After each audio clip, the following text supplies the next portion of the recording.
أمي كم أهواها أشتاق لمرآها وأحن لألقاها وأقبل يمناها أمي كم أهواها. لا إله إلا الله محمد رسول الله.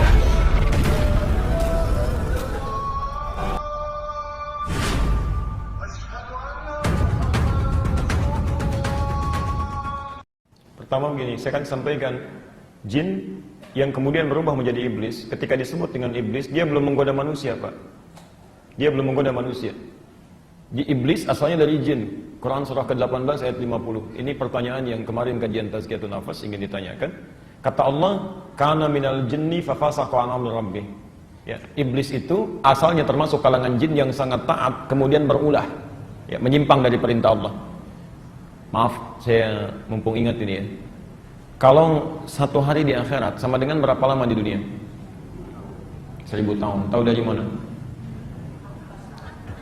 Quran surah 32 As-Sajdah ayat kelima. Fi yaumin kana miqdaruhu alf sanatin mimma ta'uddun. Di akhirat itu seharinya hitungannya 1000 tahun. Jadi kalau jin ini yang kemudian dilaknat oleh Allah menjadi iblis, taat sehari aja di akhirat berarti sama dengan 1000 tahun di dunia.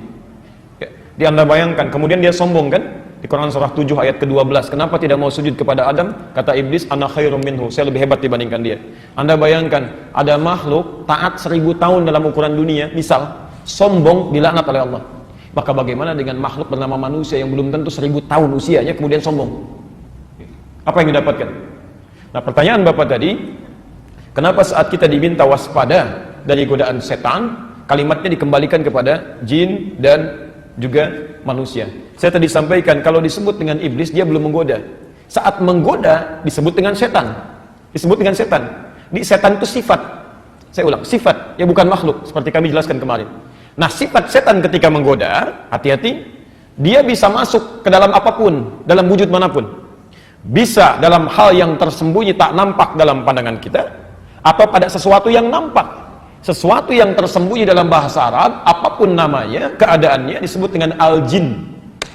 Mau itu iblis, mau yang lainnya, sesuatu yang tak nampak, tersembunyi, disebut dengan jin, ya, al-jin. Kenapa jin disebut dengan jin? Pelan-pelan, karena memang fisiknya tersembunyi, tak nampak, wujudnya tidak kelihatan.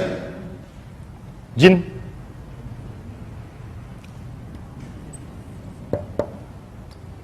Jamaknya disebut dengan jinnah, al-jinnah.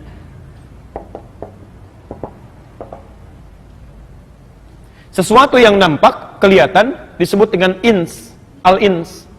Ya. Karena itu di Quran, jin seringkali disandingkan dengan ins, terulang 18 kali dalam Al-Quran. Ya ma'syaral jinni wal ins, wa ma khalaqtul jinna wal ins. Jamak dari ins itu nas, nas. Kenapa manusia disebut ins dan nas? Karena manusia salah satunya, fisiknya, wujudnya beda dengan jin. Dia nampak, dia kelihatan, Pak. Dia nampak, dia kelihatan. Ya. Makanya beda dengan jin. Jin itu tersembunyi, tidak kelihatan, tidak nampak. Kalau ada jin melakukan penampakan, itu jin nggak ada kerjaan. Ya. Fitrahnya tersembunyi, nggak nampak. Ya. Sama dengan manusia. Manusia itu sifatnya tampak, kelihatan, tahu. Karena itu disebut nas, ins. Ya. Jadi kalau ada manusia misalnya suka sembunyi-sembunyi, dari kantor pulang ke rumah sembunyi-sembunyi, ke kantor sembunyi-sembunyi, itu tidak jauh beda dengan itu Anda yang jawab ya.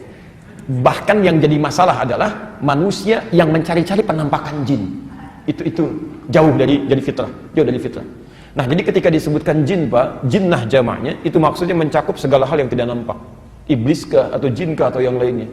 Kalau disebutkan nas, mencakup segala hal yang nampak. Kalimat an-nas di Quran terulang sebanyak 241 kali.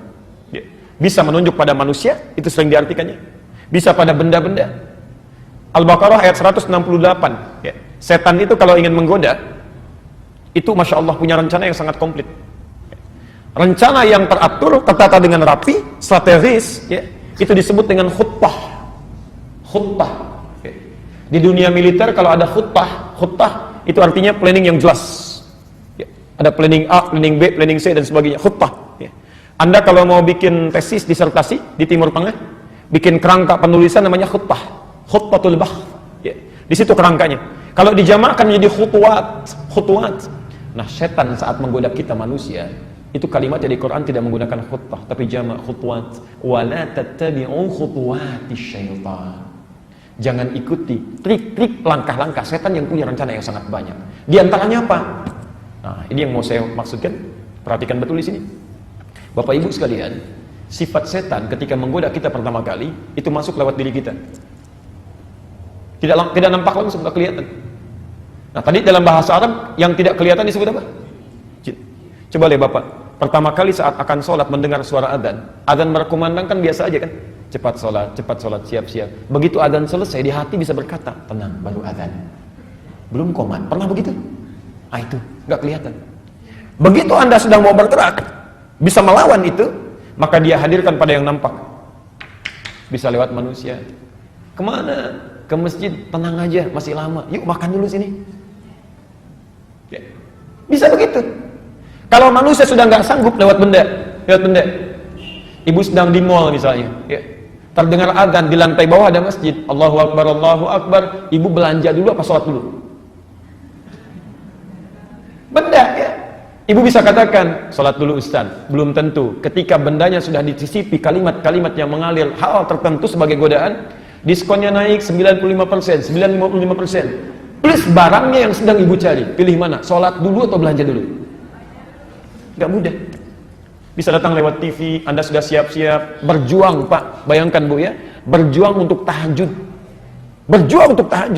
sampai pasang alarm 3 kali, alarm pertama mematikan alarm kedua siap-siap alarm yang ketiga, begitu ketiga nggak mudah bangunnya, bisa bangun tuh, begitu keluar, sudah siap kita kuat, tiba-tiba TV nyala, bola sekarang, Barcelona ketemu Madrid, bisa. Setan bisa masuk lewat TV, lewat macam-macam dan sebagainya. Jadi poinnya jin yang dimaksudkan Pak, kenapa tidak disebutkan iblis untuk menunjuk kepada keumuman maknanya? Godaan bisa datang dari segala hal yang tersembunyi. Ya.